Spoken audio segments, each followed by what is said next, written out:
Know talking. अब हम लोग आज पढ़ेंगे नेमिंग रिएक्शंस एक एक करके। इस वाले रिएक्शन का नाम किसी को पता है? दिस इज कॉल्ड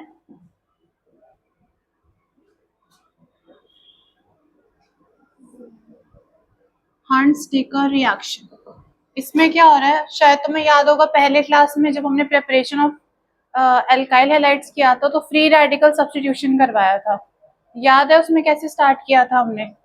जब भी ऐसा डाई एटॉमिक फॉर्म में कोई भी हैलाइड को देखोगे तो सीधा क्या करना है, इसका फिजन करा देंगे, and this type of fission will be called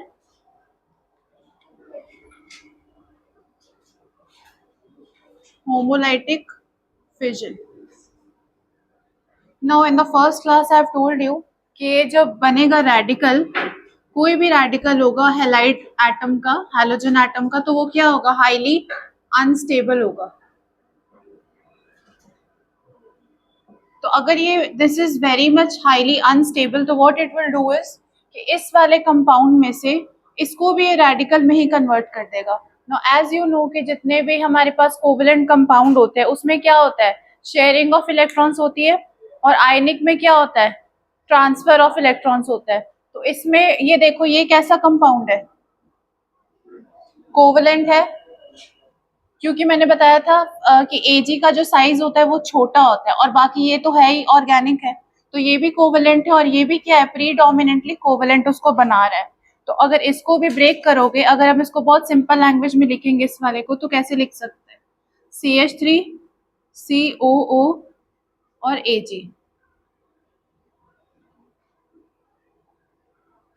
अब देखो ये जो Br है, ये दो रेडिकल हमारे पास फॉर्म हुए जब हमने इसको ब्रेक किया। तो दो रेडिकल जब फॉर्म होंगे तो ये क्या करेगा, ये हाईली अनस्टेबल है, तो इसको अपने रेडिकल को कहीं ना कहीं से सेटिस्फाई करनी है, इसको अपनी वैलेंसी। तो ये क्या करेगा, दिख रहा है, ये क्या करेगा, इसको सबसे पहले तो ये यहाँ पे अटैक करेगा, ठीक है, इसके साथ एक शेयरिंग करेगा, और एक शेयरिंग किसके साथ करेगा, ये इस वाले के साथ करेगा। Now you can also ask कि इस वाले से ये शेयरिंग क्यों नहीं करेगा, है ना, क्योंकि देखो इसके पास भी एक इलेक्ट्रॉन है और एक इलेक्ट्रॉन है इस रेडिकल के पास, तो उसको वो सेटिस्फाई करना चाहता है। अगर यहाँ पे देखोगे तो यहाँ पे इस वाले के पास भी एक इलेक्ट्रॉन है, इस वाले के पास भी क्या, एक ही इलेक्ट्रॉन है, बट अगर इस वाले के पास देखोगे तो दो इलेक्ट्रॉन्स है। तो अगर उसके पास एक है तो वो पहले एक के साथ सेटिस्फाई करेगा, तो इसके पास भी एक है, इसके पास भी एक है, सो दे बोथ आर इक्विवेलेंट। तो ये ट्राई क्या करेगा, अपने इक्विवेलेंस वाले के साथ ही पहले सेटिस्फाई करेगा अपनी कंडीशंस को। करने के बाद क्या होगा, एक बना लेगा AgBr और दूसरा क्या बन जाएगा, एल्काइल हैलाइड, जो मैंने यहाँ पे लिखा है, ठीक है। अब इसके पास सेटिस्फाई कराने के लिए कुछ भी नहीं है, तो ये क्या करेगा, आपस में ही बॉन्ड बना लेगा। जैसे एक स्नेक होता है ना, वो क्या करता है, जैसे हम गेम खेलते थे पहले नोकिया के फोन में, याद होगा, ठीक है, उसमें क्या होता है, एक इसका हेड है और एक क्या है, ये टेल है, तो दोनों कई बार होता था कि ज्वाइन हो जाता, तो क्या हो जाता, वो गेम ओवर हो जाती। तो भाई यहाँ पे गेम ओवर हो जाएगी, गेम ओवर का मतलब क्या होगा, ये न्यूट्रल, इसको भी न्यूट्रलिटी मिल जाएगी, इन दोनों को तो मिल ही गई है, तो ये क्या बन जाएगा, CO2 गैस बन जाएगी। Understood, write down.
Have you written this down?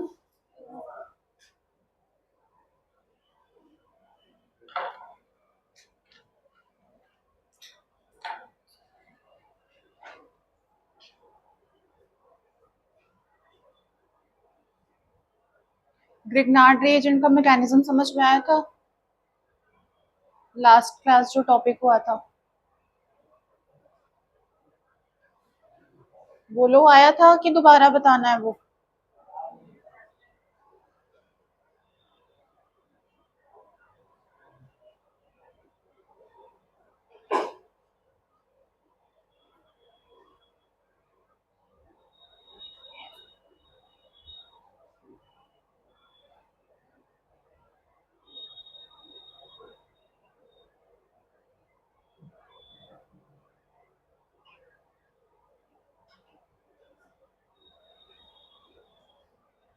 Physical properties of alkyl halides हुआ है?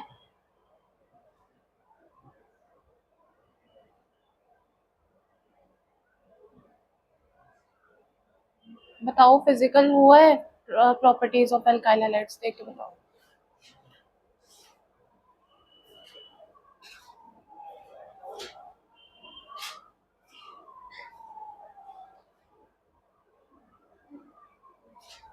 हुआ?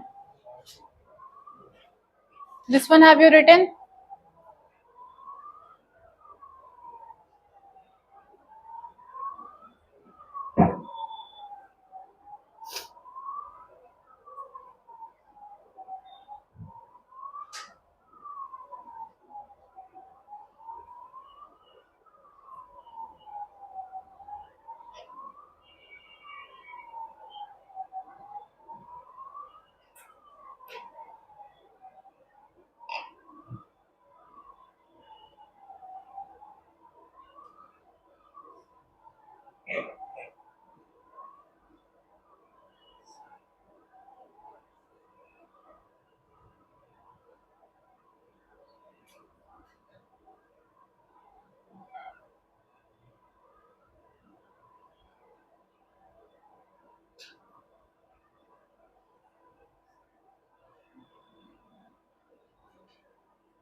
This one have you written?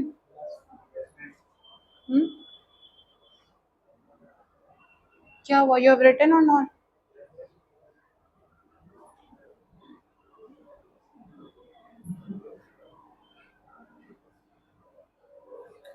Next one is Finkelstein reaction. अब देखो, मैंने बताया था कि जो जितने भी हैलाइड एटम्स हैं, कौन कौन से बताओ? एफ के बाद क्या आता है? क्लोरीन। फिर क्या आता है? अब देखो, ये सारे के सारे क्या होते हैं? डाईवेलेंट फॉर्म में एग्जिस्ट करते हैं। तो अगर नीचे जाओगे तो साइज क्या होगा? Down the group if you'll go, size will increase. और ये जो साइज होता है इनवर्सली प्रोपोर्शनल टू क्या होता है? Nuclear charge. What kind of charge is this? Positive और negative?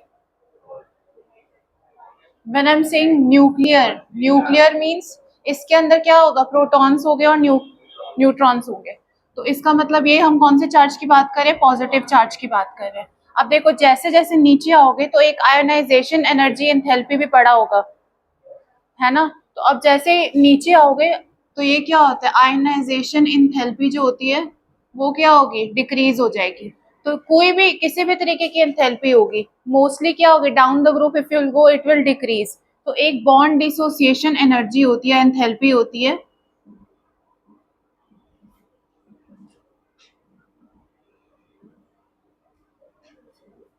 That will also decrease. ठीक है। बॉन्ड डिसोसिएशन इंथैल्पी का क्या मतलब होगा, जब इसके बीच में मैं होमोलिटिक फिजन करूंगी तो जैसे जैसे नीचे जाएंगे तो वो एनर्जी क्या होती जाएगी, डिक्रीज होती जाएगी। मतलब इसको तोड़ना, इस वाले बॉन्ड को ब्रेक करना विल बी डिफिकल्ट कंपैरेटिवली। अगर इस वाले बॉन्ड को तोड़ोगे तो which will be very easy to break. ये कहने का मतलब है। अभी तक हमने जितने भी रिएक्शंस पढ़े थे एल्काइल हैलाइड्स में, तो हमने क्या फॉर्म किया था, मोस्टली एल्काइल ब्रोमाइड या एल्काइल क्लोराइड फॉर्म किया था। But we also need fluoride और आयोडाइड ऑल्सो। ये दोनों बनाना थोड़ा मुश्किल होता है। क्यों मुश्किल होता है, क्योंकि इसके जो कंपाउंड्स होते हैं, इसकी बॉन्ड डिसोसिएशन एनर्जी, जिसको हम शॉर्ट फॉर्म में BDE भी बोल सकते हैं, वो क्या होती है इसकी, बहुत ज्यादा होती है। तो उसको करने के लिए भी हमें एक्सटर्नली भी बहुत कुछ इसमें कैटलिस्ट हो गया या टेम्परेचर प्रेशर पुट करना पड़ता है। तो ये कौन सा रिएक्शन है, स्वार्ट्ज रिएक्शन, और ये कौन सा है, ये फ्रिंकलस्टीन रिएक्शन। अब देखो इसमें इन दोनों में इशू नहीं है, क्यों, क्योंकि इनकी जो बॉन्ड डिसोसिएशन एनर्जी है वो मतलब कम है, लो है, तो इसको बनाने में इजी होता है। अब तुम ये भी पूछ सकते हो कि इसकी फिर क्यों नहीं होती है, आयोडीन की। क्योंकि आयोडीन किसी भी कंपाउंड के साथ एंथैल्पी तो इसकी कम होती है, बट जब ये किसी के साथ नॉर्मली नॉर्मल कंडीशंस में रिएक्ट करेगा तो क्या होगा, ये अनस्टेबल प्रोडक्ट या अनरिएक्टिव मटेरियल प्रोड्यूस करता है, जिसको सेपरेट आउट करना या बनाना थोड़ा मुश्किल होता है। तो इसीलिए अब देखो, इसीलिए हम इसमें रिएजेंट ऐड करें, उसका नाम क्या है, एसीटोन। तो अब ये वाला, अब फिंकलस्टीन है, इसको ऐसे याद कर सकते हो नेम रिएक्शन को, फिंकलस्टीन है, एफ के बाद जस्ट बाद आई आ रहा है।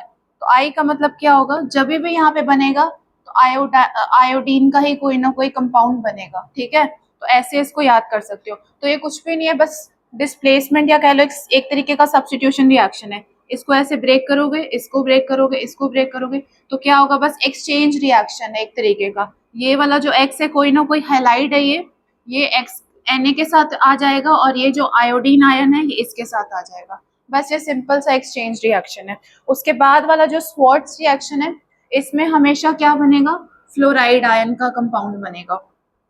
तो इसमें भी एक तरीके का एक्सचेंज रिएक्शन है। अब कोई भी अगर एल्काइल हैलाइड है उसके साथ कोई भी फ्लोराइड का हम डालेंगे किसी भी तरीके का, सपोज AgF है या Hg2F2 है, कुछ भी है, यहाँ पे SbF2 भी हो सकता है, कुछ भी हो सकता है। तो अब देखो एक और चीज कॉमन में तुम क्या देखोगे, कि इस वाले जगह पे जब भी हम आयोडीन का हमें कोई बनाना होगा तो हम जितने भी एल्कली मेटल है उसके साथ ही आयोडीन का कोई ना कोई आयन जोड़ के ये वाला रिएक्शन कराएंगे। बट इस वाले में यूनिक बात क्या है, ये एस ब्लॉक का है, जो एटम है या एलिमेंट है, और ये वाला जो है ये कौन से ग्रुप का है,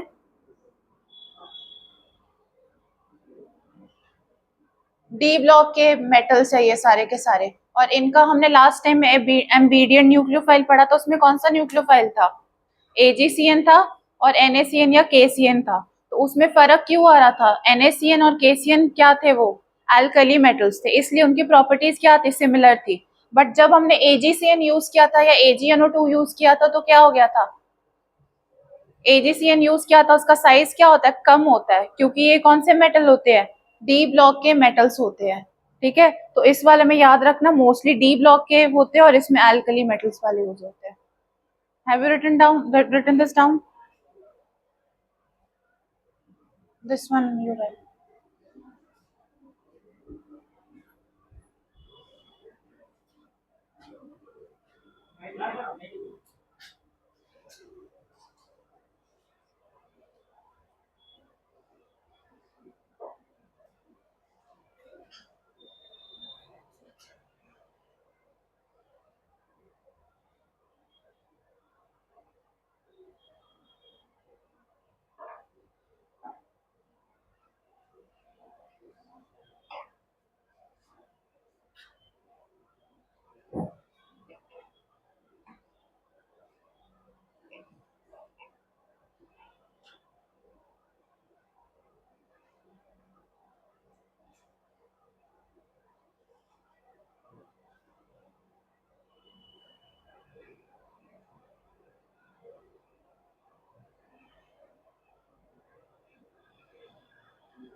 have you written this thing down? ये ऊपर वाला लिख लिया है?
This one have you written?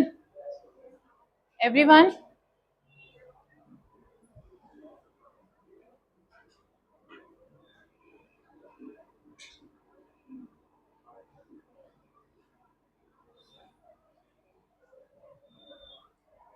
अब यहाँ पे देखो, Na जो है इसकी इलेक्ट्रॉनिक कॉन्फ़िगरेशन कैसी होती है?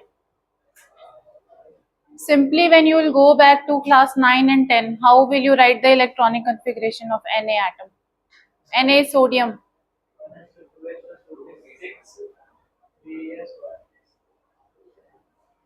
अगर इसको सिंपल 9/10 के लैंग्वेज में लिखोगे तो कैसे लिखोगे? 281, टोटल इसका एटॉमिक नंबर क्या होता है?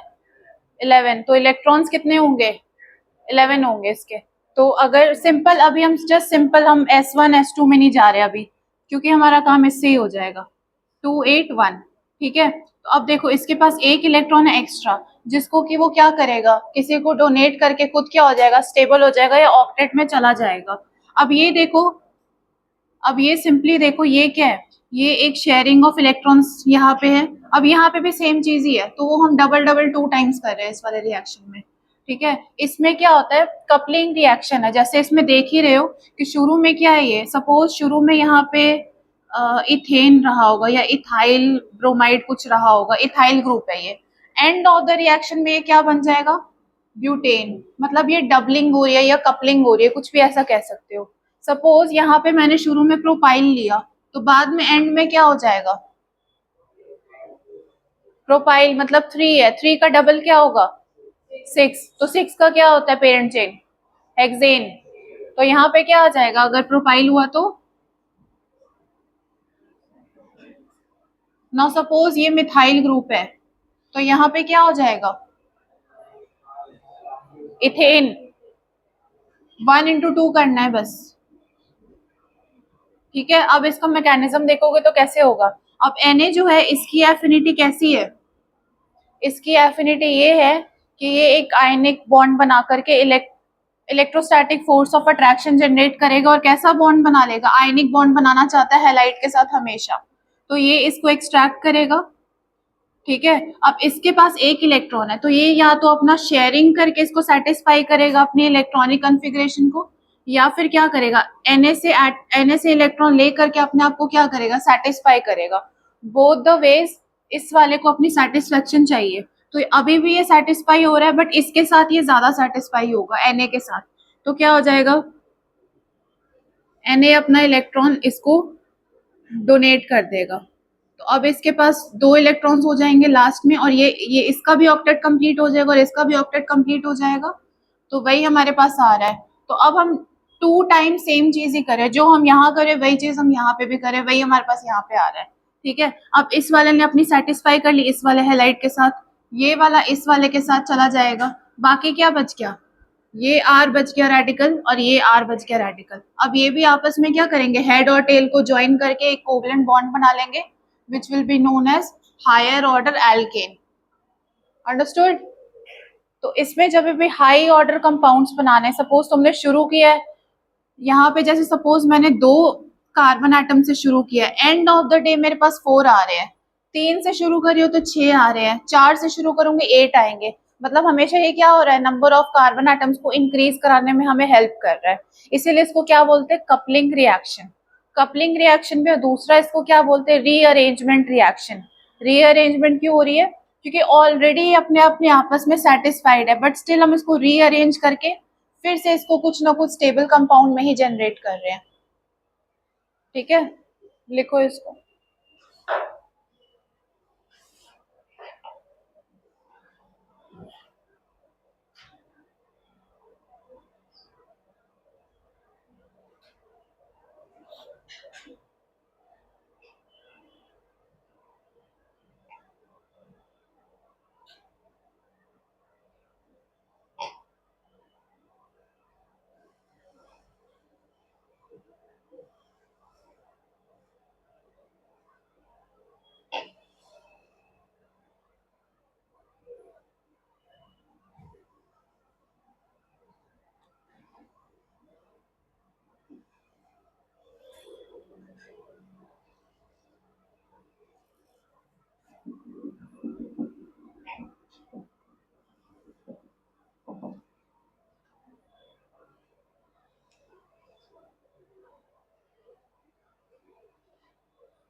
लिख लिया ये ऊपर वाला।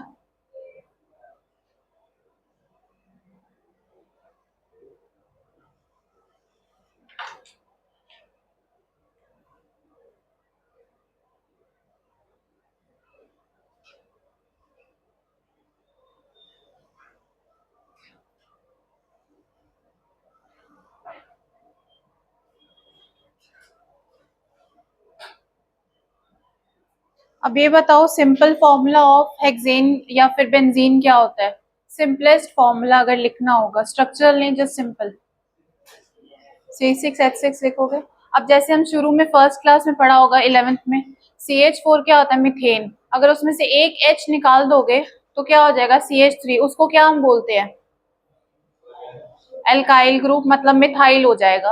वैसे ही अगर इथेन है C2H6, उसमें से एक H निकालेंगे तो क्या हो जाएगा, C2H5 हो जाएगा। जहां पे H का नंबर क्या हो रहा है, ऑड आ रहा है, तो उसको हम क्या बोलेंगे, इथाइल ग्रुप। ठीक है, वैसे ही देखो, जैसे अब हमारे पास बेंजीन का सिंपल फॉर्मूला होता है C6H6। अगर इसमें से मैं एक H माइनस कर दूंगी तो इसको, तो ये इसको हम क्या बोलेंगे,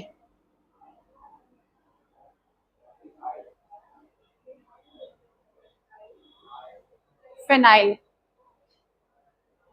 अब देखो इसके साथ ही हम क्या करें, अभी हम इसके बाद एराइल हैलाइड पढ़ेंगे, बट अभी जस्ट इसका एक रिएक्शन है, जैसे ये वुड्स रिएक्शन है, इसी का ही एक और वर्जन है फिटिग रिएक्शन। फिर थर्ड, उसके बाद रेपिटेटिव में क्या आएगा, वुड्स फिटिग रिएक्शन। मतलब अगर तुम्हें ये रिएक्शन समझ में आ गया, वो जस्ट इसका रिविजन ही है। ठीक है, तो अब देखो इसमें क्या है, अभी हम पढ़ेंगे कोई भी हैलाइड है, एक्स कोई भी हैलाइड हो सकता है। अब देखो यहाँ पे हमें 2 एल्केन मिल रहे हैं, मतलब एल्केन चेन मिल रही है कपलिंग से, तो ये क्या, एल्काइल, मतलब ये एलिफेटिक है अभी तक। अब हम एरोमेटिक का देख रहे हैं, सेम चीज होगी इसमें भी, 2Na+2Rx, बट इस टाइम में R जो है वो क्या है, एरोमेटिक है। इस वाले में क्या था, एलिफेटिक। अब इस वाले में क्या होगा, ये एरोमेटिक। तो अब सेम चीज यहाँ पे भी हो जाएगी, सेम मैकेनिज्म फॉलो होगा।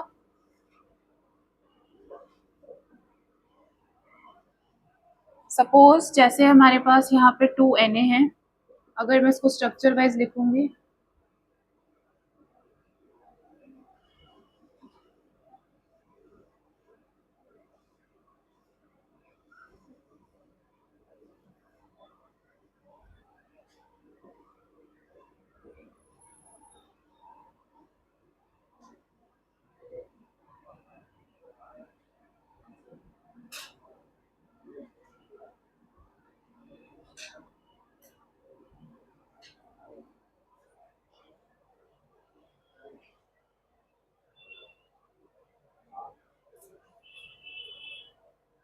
Write down.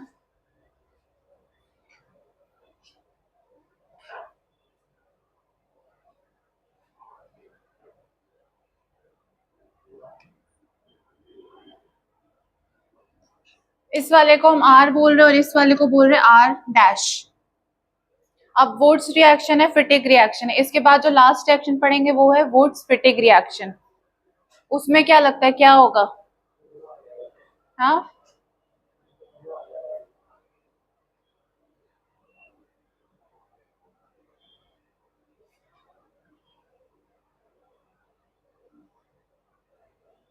ये लिख लिया।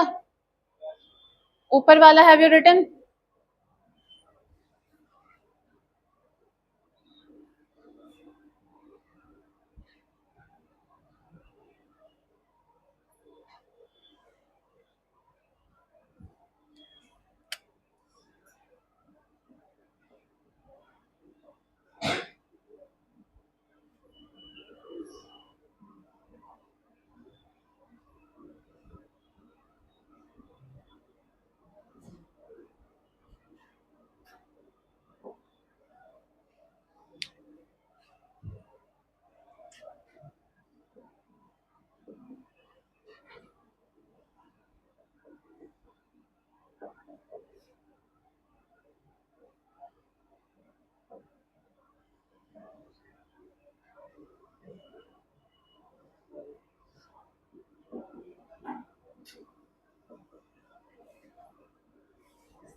This one have you written?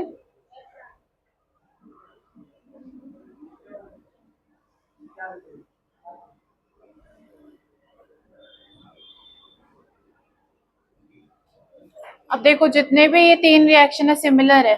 एक कौन सा है? वुड्स रिएक्शन, फिटिक रिएक्शन, और कौन सा है लास्ट वाला? Wurtz Fittig reaction. तो कॉमन इसमें सब में क्या है? अल्काइल हैलाइड तो हो गई, बट जो Na जब भी देखोगे कि 2Na है यहाँ पे, तो इसमें क्या समझ लोगे कि कपलिंग हो रही है कहीं ना कहीं। सबसे पहले जब हमने स्टार्ट किया था वुड्स वाले में क्या था? एलिफेटिक था वो। उसके बाद जब फिटिक किया तो क्या था? एरोमेटिक था। और अगर हम वुड्स फिटिक करेंगे तो क्या होगा? ये वाला एलिफेटिक है, तो ये वाला कौन सा है? एरोमेटिक। तो इन दोनों का कॉम्बिनेशन करके हमें क्या करना है? एल्काइल और एराइल ग्रुप्स का हमने ये कॉम्बिनेट करके ये वाला कंपाउंड बना दिया। ठीक है।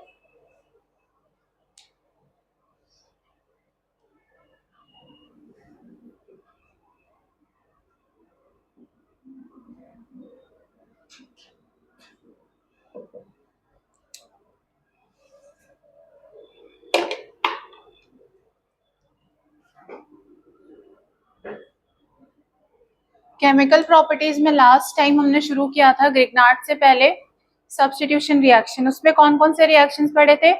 टाइप्स ऑफ रिएक्शंस में SN1 और SN2। उसको हम कैसे कर रहे थे? Categorise based on the order of the reaction. SN1 का रिएक्शन का ऑर्डर क्या था? 1। SN2 का क्या था? 2। And SN1 took place in how many steps? 2 steps. और SN2 1 स्टेप। ठीक है। अब उसके बाद केमिकल प्रॉपर्टीज में हम पढ़ रहे थे, पहला हमने सब्स्टिट्यूशन कवर कर लिया। अब सेकंड वाला हम क्या पढ़ेंगे इसमें? Elimination reaction. एलिमिनेशन रिएक्शन के बाद हम पढ़ेंगे, क्योंकि फर्स्ट वन क्या था? Nucleophilic substitution reaction. Second one will be elimination reaction. Third और last one will be electrophilic substitution reaction. उसके बाद चैप्टर हो जाएगा एंड। ठीक है। तो अब हम दूसरा वाला करेंगे एलिमिनेशन रिएक्शन। यहां तक सबको सब समझ में आया?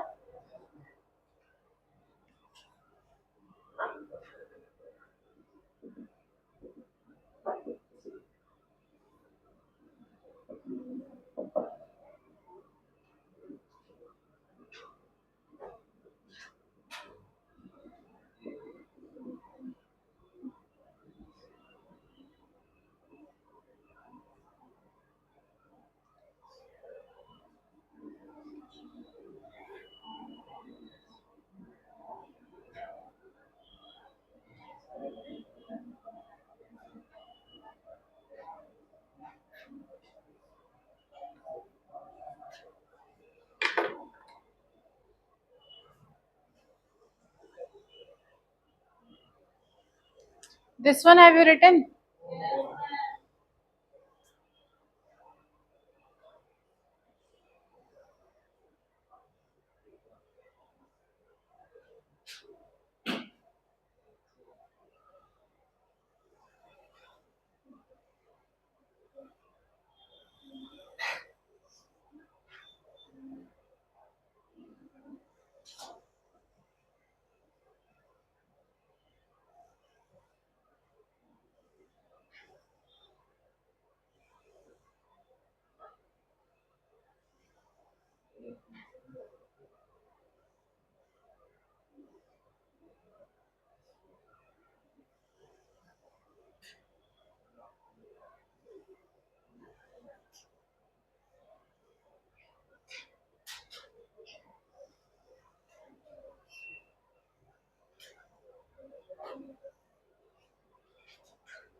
Have you written this down?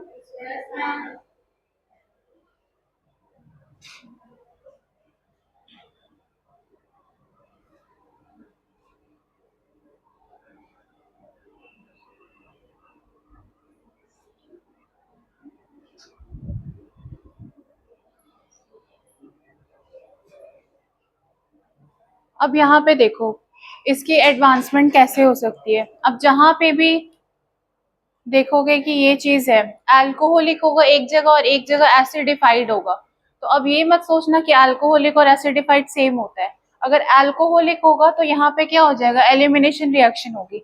और अगर एसिडिफाइड होगा उसके बाद क्या, उसमें क्या हो सकता है, सब्स्टिट्यूशन रिएक्शन होगा। ठीक है। अब इस अल्कोहल का बस एक ही है, अल्कोहलिक ये इसलिए है क्योंकि हमें यहाँ पे चार्ज को क्या करना है, जनरेट करना है। तो चार्ज जनरेट करने के लिए क्या करेंगे, सबसे पहले बताओ कि अब ये वाला कार्बन है, इसके साथ कोई फंक्शनल ग्रुप अटैच्ड है, तो इस वाले कार्बन को हम क्या बोलेंगे, ये वाला जो कार्बन है इसके साथ कोई ऐसा फंक्शनल ग्रुप अटैच्ड है। सपोज यहाँ पे कोई कार्बोक्सिलिक ग्रुप अटैच होता है, कुछ भी अटैच होता, तो इस वाले कार्बन को हम क्या नेम करते हैं, अल्फा कार्बन। ठीक है, इस वाले को क्या बोलेंगे, अल्फा। अगर ये अल्फा है तो ये क्या हो जाएगा, तो ये वाला भी बीटा होगा। ठीक है। अब देखो इसमें आगे क्या होगा, हमें इस वाले का जो काम था अल्कोहलिक वाला, ये हमने स्पेशली मेंशन किया है कि KOH क्या होना चाहिए, अल्कोहलिक होना चाहिए। तो अल्कोहलिक होने का ये मतलब है कि सपोज ये वाला ग्रुप कैसा है, इसका नेचर देखो, इस रिएक्शन का दो पाथवे हो सकता है। ठीक है, सबसे पहले तो तुम नेचर ऑफ हैलाइड आयन देखोगे, ये हमेशा क्या होगा, नेगेटिव होगा। ठीक है, बेसिकली हम जो अल्कोहलिक है इसका यूज होता है कि ये यहाँ से, मतलब जो ये अल्फा है यहाँ से जो H है इसको एक्सट्रैक्ट करने का काम होता है। दो पाथवे हो सकते हैं, बट एक्सट्रैक्ट करने के बाद at the end of the day हमें क्या चाहिए, चार्ज डीलोकलाइजेशन चाहिए। क्योंकि शुरू में ही मैंने बताया होगा कि जैसे सपोज ये कोई कार्बन है, अगर इसके ऊपर हमने कुछ भी, जैसे सपोज ये अनसैचुरेटेड बॉन्ड है, अगर इसको हम एक बॉन्ड को अगर हम रिमूव करना चाहते हैं तो क्या करेंगे हम, या तो इसमें पॉजिटिव आएगा, इसमें क्या आ जाएगा, नेगेटिव चार्ज डीलोकलाइज हो जाएगा। वही चीज हमने यहाँ पे भी करनी, यही इस अल्कोहलिक वर्ड का मतलब है। तो ये अल्कोहलिक अल्कोहलिक KOH क्या करेगा, यहाँ से जो H है इसको निकालेगा, तो इसके बाद इसका चार्ज क्या हो जाएगा, पॉजिटिव। तो वही अगर तुम ऐसे भी करोगे, Br से भी देखोगे, तो Br का अगर निकलेगा तो नेगेटिव है, ये क्या हो जाएगा, पॉजिटिव। तो उसके साथ वाला कार्बन क्या हो जाएगा, नेगेटिव हो जाएगा। अब ये वाला भी इधर है तो ये वाला भी कैसा हो जाएगा, नेगेटिव हो जाएगा। ठीक है, तो सबसे पहला काम था अल्कोहलिक का, यहाँ से हाइड्रोजन को एक्सट्रैक्ट करना, फिर चार्ज को डीलोकलाइज करना। चार्ज जब एक बार डीलोकलाइज हो गया तो अब हमें डीलोकलाइजेशन के बाद हमें ये Br का कोई काम नहीं है, क्योंकि जब चार्ज डीलोकलाइजेशन होगा तो ये क्या हो जाएगा, अनस्टेबल हो जाएगा। क्यों? क्योंकि इसकी वैलेंसी सेटिस्फाई होनी चाहिए कहीं ना कहीं से, क्योंकि हम मोस्टली क्या करता है, डाईवेलेंट फॉर्म में ही एग्जिस्ट करता है। तो ये क्या करेगा, इसको रिमूव करने में भी हेल्प करेगा, क्योंकि तुमने SN1 SN2 में पढ़ा होगा कि ये गुड लिविंग ग्रुप होते जितने भी, ये हैलाइड हो गए या OH हो गए, ठीक है। अब देखो क्या होगा, अब देखो मैंने बोला कि प्लस और माइनस है, तो इसमें क्या पॉसिबिलिटी है, क्या होना चाहिए। अभी मैंने बताया कि जब हम इस वाले अनसैचुरेटेड बॉन्ड को तोड़ेंगे तो क्या होगा, प्लस और माइनस साइज आ जाएगा। अब यहाँ पे भी प्लस और माइनस साइन आएगा, तो ऑब्वियसली क्या मतलब है, डबल बॉन्ड आ जाएगा, ठीक है। तो अब डबल बॉन्ड क्या है, इधर भी आ सकता है, सपोज मैं इसको नेम कर दूंगी 1 2 3 4, आयुपैक के हिसाब से नहीं कर रही हूँ, जस्ट बताने के लिए कर रही हूँ, ठीक है। अब मैं नेम करूंगी तो 3 और 4 के बीच में भी अल्काइल, मतलब जो डबल बॉन्ड है वो फॉर्म हो सकता है, और 2 और 3 के बीच में भी क्या हो सकता है, फॉर्म हो सकता है। तो अब हमें, वो ड्यू थिंक कि कौन सा वाला फॉर्म होने के लिए ज्यादा मेजर होगा, वो 3 4 वाला होगा या 2 3 वाला होगा।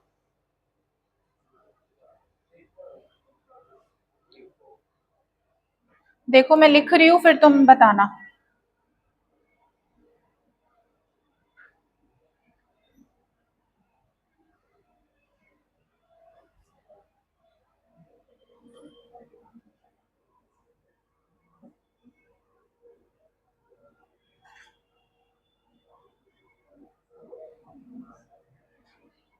Now tell me which one will be major, which one will be minor.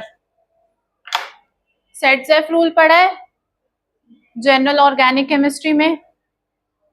Set rule में क्या होता है कि जब दो एल्कीन बन रहे हैं तो उसमें से मेजर कौन सा होगा। अब देखो यहाँ पे देखो, ये क्या है, इसको कॉमन ले लो, नो टॉकिंग, इसको कॉमन ले लो, ठीक है, ये वाले ग्रुप को। अब इस वाले ग्रुप को जब कॉमन लोगे तो ये एल्कीन कैसा है, डबल, ये वाला ग्रुप भी इसको गार्ड कर रहा है और ये वाला ग्रुप भी क्या कर रहा है, इसको गार्ड कर रहा है। दैट मीन्स कि ये कैसा है, डाई सब्सटीट्यूटेड है। अब इस वाले में देखो, ये वाला अगर हम इसको कॉमन करेंगे तो इसमें क्या है, ये एक ही ग्रुप इसको क्या कर रहा है, गार्ड कर रहा है, तो ये कैसा है, मोनो सब्सटीट्यूटेड। तो सेट रूल के अकॉर्डिंग क्या होता है, जो एल्कीन होती है जितनी ज्यादा सब्सटीट्यूटेड होगी उतनी ज्यादा वो क्या होगी, स्टेबल हो जाएगी। तो अब ये डाई सब्सटीट्यूटेड है, ये मोनो सब्सटीट्यूटेड है, तो ज्यादा मेजर और स्टेबल कौन सा होगा, ये वाला हो जाएगा। तो ये वाला कैसा हो जाएगा, major, and this one will B,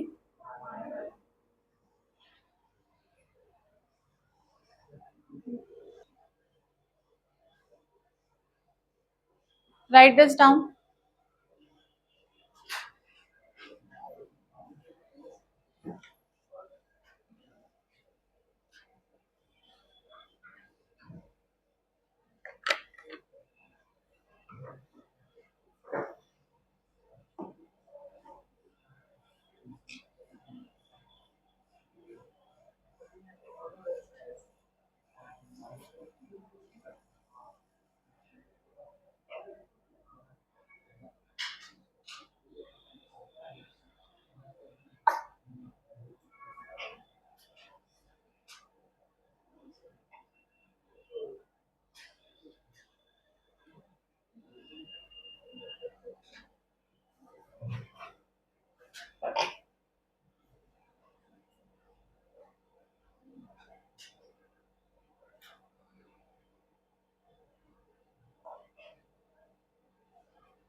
Now we will start aryl halides. Have you completed writing?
This one have you written? सबने लिख लिया इधर? हम्म, कोई है जो लिख रहा है?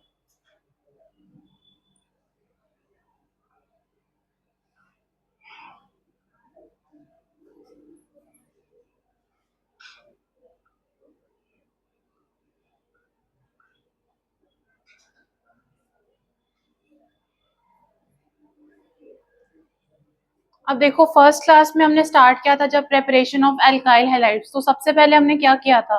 फ्री रेडिकल सब्स्टिट्यूशन किया था। अब देखो, हम इसमें भी सेम चीज ही कर रहे हैं, तो हमें इसका अलग से क्यों पार्ट बनाना पड़ा? इसी में ऐड कर देते। जो हम सिंपली आर एक्स जो भी लिख रहे थे अभी तक, तो वो सिंपली एरोमेटिक भी हो सकता था। बट अभी तक जो हमने पढ़ा था वो सिर्फ और सिर्फ कैसा था? एलिफेटिक था। ठीक है, इसको हम अलग से क्यों पढ़ते हैं? एरोमेटिक को अलग से क्यों पढ़ते हैं? इसमें ऐसा क्या खास है?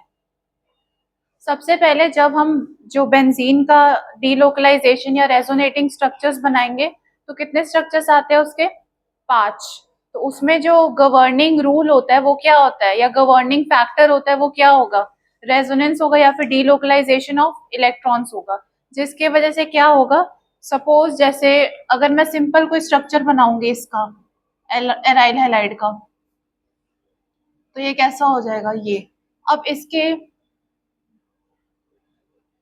डीलोकलाइजेशन के वजह से ये जो इलेक्ट्रॉन्स जो है डीलोकलाइज हो रहे हैं पूरे के पूरे इस वाले ग्रुप में, इसके वजह से क्या होगा? यहाँ पे पार्शियल डबल बॉन्ड कैरेक्टर बन जाएगा।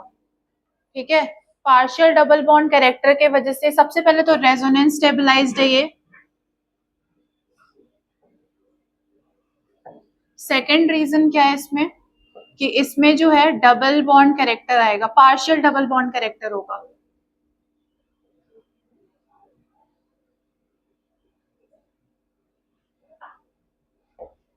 तो इसके वजह से क्या होगा? कोई भी अगर न्यूक्लियोफाइल है या इलेक्ट्रोफाइल है या किसी भी तरीके का कुछ भी मोइटी है या स्पीशीज है, केमिकल स्पीशीज है, वो अगर यहाँ पे अटैक करना चाहेगा, क्योंकि पहले हम क्या कर रहे थे?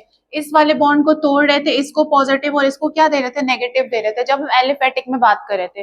अब हम एरोमेटिक में बात करें तो अब ये डबल बॉन्ड है, तो एवरीबडी नोज कि डबल बॉन्ड जो होता है वो क्या होता है?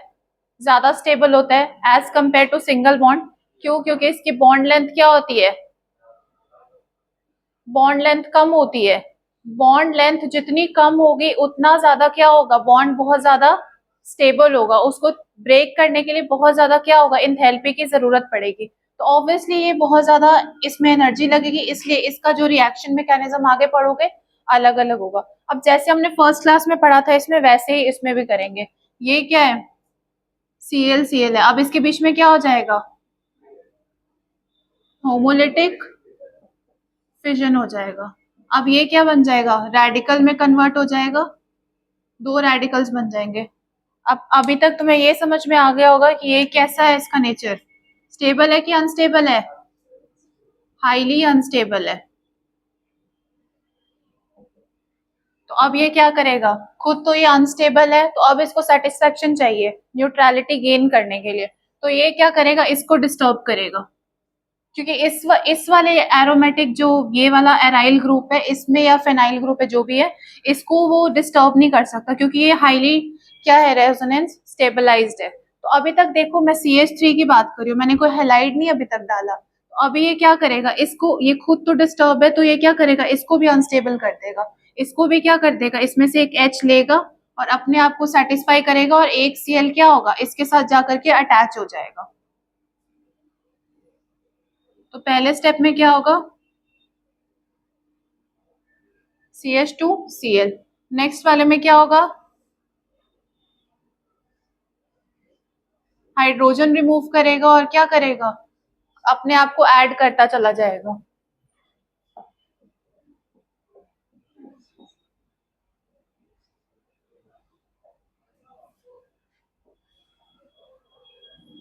अब देखो यहाँ पे हम सिंपली ये जो रिएक्शन है, तो हमें क्लोरीन की प्रॉपर्टी पता होगी कि जब भी हम क्लोरीनेटेड वाटर रखते हैं उसको क्या डार्क कलर्ड बॉटल में रखते हैं।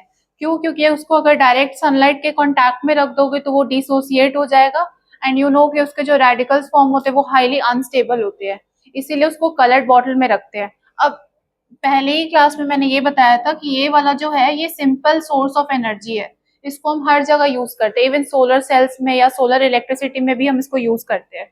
तो ये मेथड जो है वो चीप है और कॉस्ट इफेक्टिव भी है, इतना एक्सपेंसिव नहीं है, क्योंकि इसमें आउटसाइड हमें कोई भी जो एनर्जी है वो हम ऐड नहीं कर रहे। बट स्टिल हम इस मेथड को उस टाइम एलिफेटिक में भी नहीं प्रेफर कर रहे थे, इस वाले में भी हम नहीं प्रेफर कर रहे। क्यों प्रेफर नहीं कर रहे, क्योंकि ये जो है कंपाउंड्स, इसको सेपरेट करना डिफिकल्ट है, separation is difficult. Understood, write down.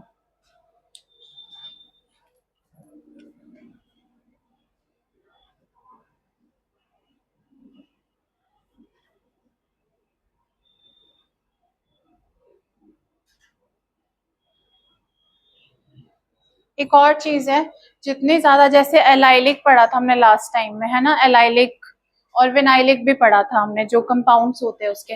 अब ये एराइलिक है, एलाइलिक में क्या था, कितने रेजोनेटिंग स्ट्रक्चर्स बन रहे थे, 2, और इस वाले में कितने बनेंगे, 5, इसको हम क्रिएट करेंगे। बट अभी ये याद रखो कि उसमें 2 बन रहे थे और इसमें 5 बन रहे थे, तो which one you think will be more stable, 5 वाला ज्यादा स्टेबल होगा, जिसके जितने ज्यादा कॉन्जुगेटिंग स्ट्रक्चर्स या फिर रेजोनेटिंग स्ट्रक्चर्स बनेंगे उतना ज्यादा वो क्या होगा, स्टेबल हो जाएगा।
Have you written this down?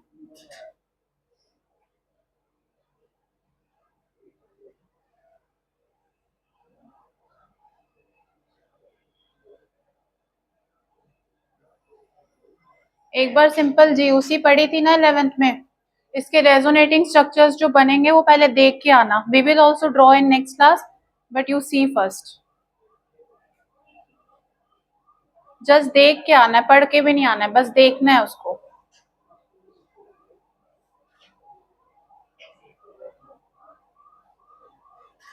ये वाला हो गया, सबका हो गया.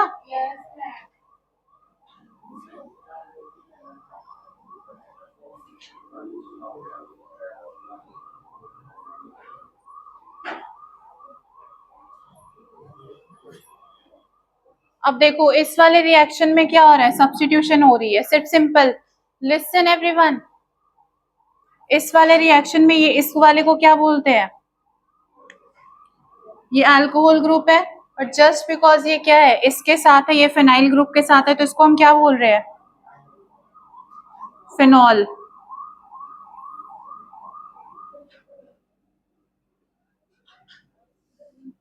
अंडरस्टूड. अब यहाँ पे क्या हो रहा है, सिंपल हमारे पास सब्स्टिट्यूशन हो रहा है, बट इसमें जो मेन मैकेनिज्म क्या फॉलो हो रहा है, बस जो याद करने वाली या समझने वाली बात क्या है, PCl5 we will again go towards hybridization.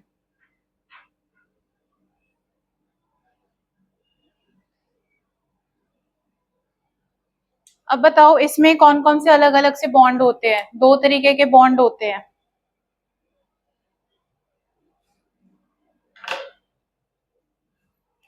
What is this hybridization called? This is steric number is 5, sp3d. What will be the geometry?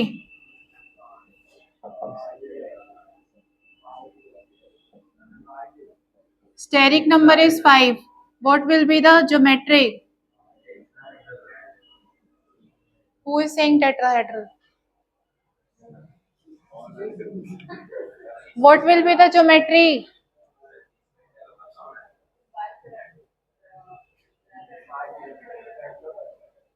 What kind of bipyramidal? कैसा bi?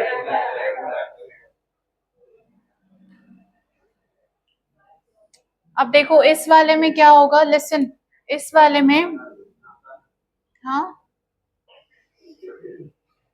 इस वाले में देखो दो तरीके के बॉन्ड हो रहे हैं. ये वाला, ये दोनों क्या है, इक्विवेलेंट बॉन्ड है. इक्विवेलेंट इन द सेंस कि एक जैसे है, इसका भी नेचर एक ही जैसा होगा, इसका भी एक जैसा होगा. इन द सेंस कि ये जो PCl है और ये जो PCl है, इसकी बॉन्ड लेंथ क्या होगी, सेम होगी. इन दोनों की बॉन्ड लेंथ सेम हो जाएगी. ठीक है. और अगर ये वालों की बात करोगे, इस वाले की, तो इन तीनों की बॉन्ड लेंथ कैसी हो जाएगी, सेम हो जाएगी. सपोज ये वाला जो है, इसकी भी इतनी होगी, इसकी भी इतनी होगी, इसकी भी इतनी होगी, तो इसको हम क्या नेम करेंगे, Bl2. Bl stands for bond length. ठीक है. अब देखो ये वाली ज्योमेट्री है, इसका याद रखना हमेशा.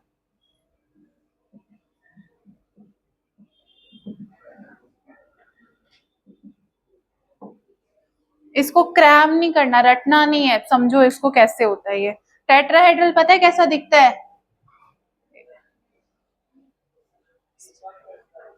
सबसे पहले जब हम स्टार्ट करेंगे तो कैसे स्टार्ट करते हैं,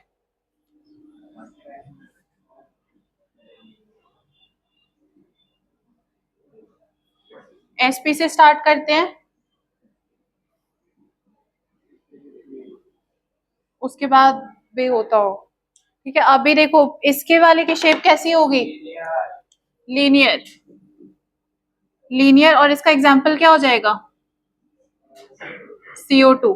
CO2 की शेप कैसी होगी, ऐसा हो जाएगा. ठीक है. सपोज ये अगर C एटम है, तो ये ऑक्सीजन हो जाएगा, और ये कैसा हो जाएगा, ऑक्सीजन. तो दिस विल बी लीनियर, और इसका स्टेरिक नंबर क्या होगा, 2. वैसे अब देखो हमें यहाँ पे सिर्फ मोस्टली sp3 का काम होता है ऑर्गेनिक में, या sp3d या sp2, हार्डली हमें इसका काम होता है. ठीक है. बट हमें नॉलेज होना चाहिए कि क्या क्या कौन कौन सा है. तो अभी हम बात करें टेट्राहेड्रल का. टेट्राहेड्रल में कैसा होगा, सपोज ये जो मेरा हाथ है, ये जो यहाँ पे ये कार्बन है. ठीक है. और एक बॉन्ड क्या होगा, आउट ऑफ द प्लेन, और एक क्या होगा, इनसाइड द प्लेन. ये जो एटम्स है, सपोज ये हाइड्रोजन है और ये मीथेन है सपोज, ठीक है, तो ये जो है सी और बाकी ये जो मार्कर के जो हेड है उसको क्या बोलेंगे, हाइड्रोजन, सपोज जस्ट इमेजिन। तो अब ये क्या है, कार्बन है, तो आउट ऑफ द प्लेन क्या हो जाएगा, हाइड्रोजन, फिर ये वाला भी क्या हो जाएगा, इनसाइड द प्लेन हाइड्रोजन, और ऊपर वाला और नीचे वाला हाइड्रोजन क्या है, प्लेन के ऊपर है, मतलब on the plane, this is tetrahedral. किसी के पास एक पेन देना एक। अब देखो इस वाले की ज्योमेट्री कैसी होगी, इस वाले में क्या होगा,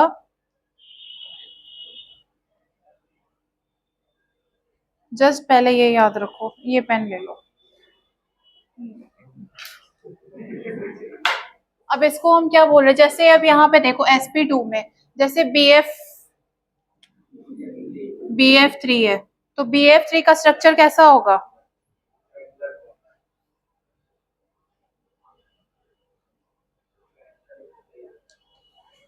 ट्राइगोनल प्लेनर। प्लेनर का मतलब क्या होगा कि सारा का सारा जो एटम्स है वो क्या होंगे, प्लेन पे होंगे, ट्राइगोनल होंगे क्योंकि तीन एटम्स का कॉम्बिनेशन से बन रहा है। वही यहाँ पे क्या होगा, ये भी ट्राइगोनल है बट ये प्लेनर नहीं है, ठीक है। इसमें जो तीन एटम्स है, कहने का ये मतलब है, ये जो तीन एटम्स है, ये वाला और ये वाले कैसे हैं, इनको हम क्या बोलते हैं, equatorial.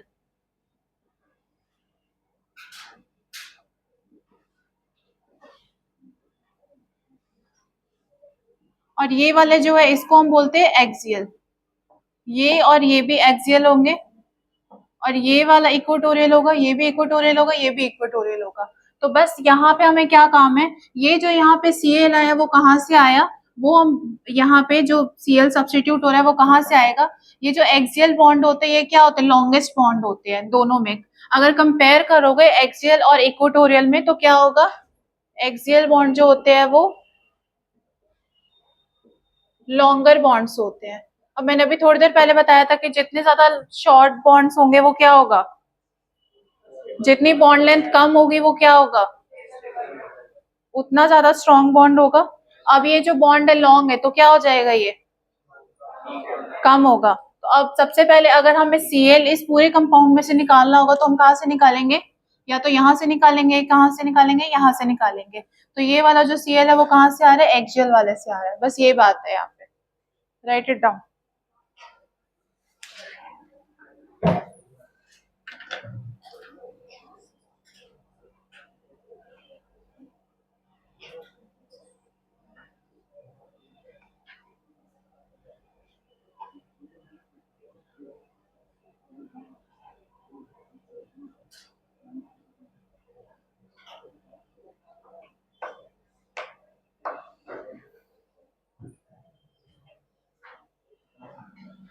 This thing have you written, ये लिख लिया, नहीं लिखा।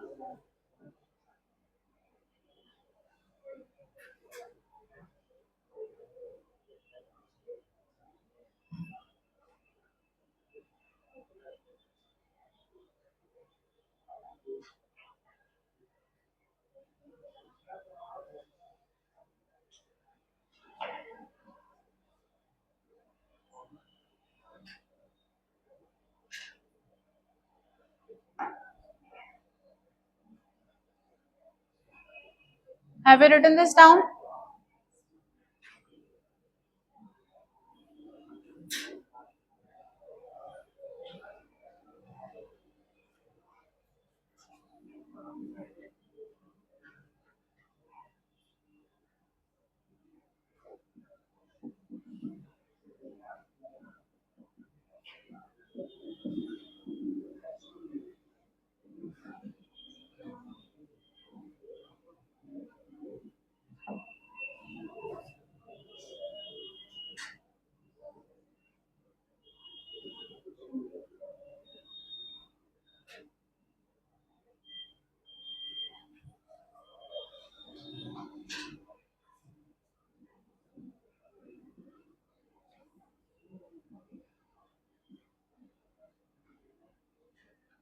अब बताओ यहाँ पे क्या होना चाहिए,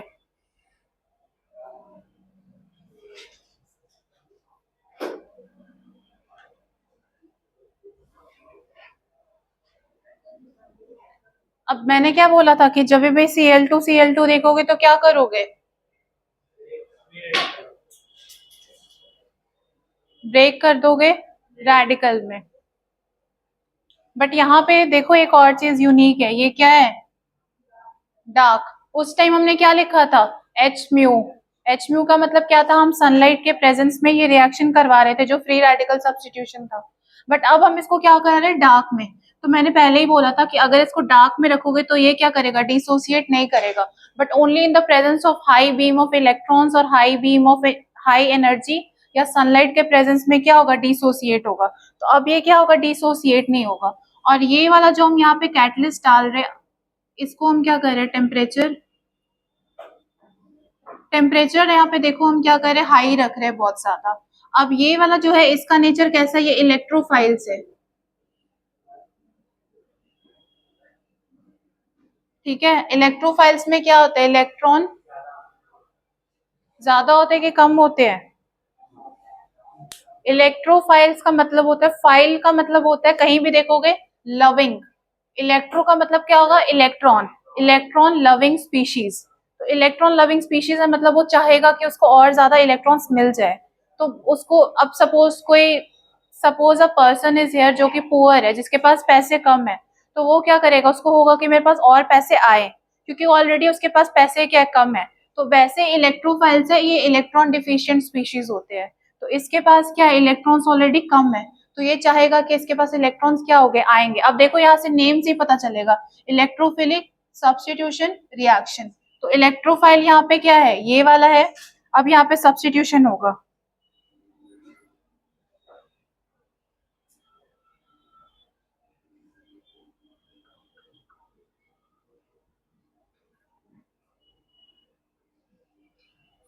अब देखो यहाँ पे इस अगर स्ट्रक्चर को इलेबोरेट करेंगे, क्या हुआ,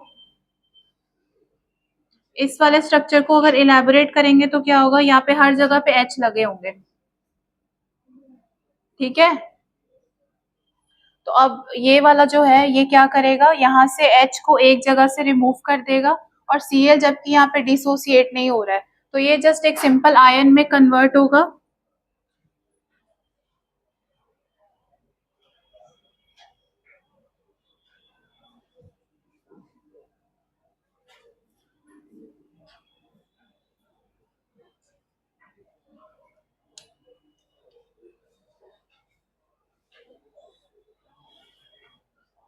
इसके बाद जब हम पढ़ेंगे आगे जाके एराइल हैलाइड्स के रिएक्शन, तो मैंने पहले ही बताया था कि ये क्या है, अनस्टेबल स्पीशीज होते हैं। तो इसको हम स्टेबल करने के लिए क्या करेंगे, इलेक्ट्रॉन विड्रॉइंग ग्रुप्स को अटैच कर देंगे। तो most important electron withdrawing groups कौन से होते हैं, इंडक्टिव इफेक्ट में क्या पढ़ा था, दो तरीके के ग्रुप्स होते हैं, इलेक्ट्रॉन विड्रॉइंग ग्रुप और एक कौन से होते हैं, इलेक्ट्रॉन डोनेटिंग ग्रुप्स होते हैं। तो मोस्टली हम इसको अब स्टेबल करने के लिए नेक्स्ट क्लास में हम क्या करेंगे, इस वाले जो एरोमेटिक है इसमें हम NO2 ग्रुप जो है वो अटैच करते जाएंगे। अब जितने ज्यादा NO2 ग्रुप होंगे उतने ज्यादा ये क्या हो जाएगा, अनस्टेबल हो जाएगा। मतलब इसके पास NO2 ग्रुप कैसा ग्रुप होगा, इलेक्ट्रॉन विड्रॉइंग ग्रुप होगा। तो ये क्या करेगा, अपना सारा का सारा इलेक्ट्रॉन क्लाउड तो इसके पास होगा ही, बाकी भी जो चेन होगी उससे भी इलेक्ट्रॉन एक्सट्रैक्ट करेगा। तो मोस्टली जो इलेक्ट्रॉन क्लाउड इम्पैक्ट होगा वो इसके ऊपर ज्यादा होगा। तो अब ये क्या करेगा, पूरी की पूरी सप्लाई अपने तरफ खींच लेगा इलेक्ट्रॉन्स की। तो बाकी लोगों को भी तो इलेक्ट्रॉन्स चाहिए होंगे, तो वो फिर क्या करेंगे, रिएक्टिव हो जाएंगे। तो आगे जाके देखोगे केमिकल प्रॉपर्टीज में तो वो पता चलेगा, थोड़ा पढ़ के आना। टाइम हो गया, समझ में आ गया सबको जो आज पढ़ा है, किसी को कोई डाउट है, नेक्स्ट क्लास पढ़ के आना, कोई डाउट होगा तो पूछ लेना। Thank you.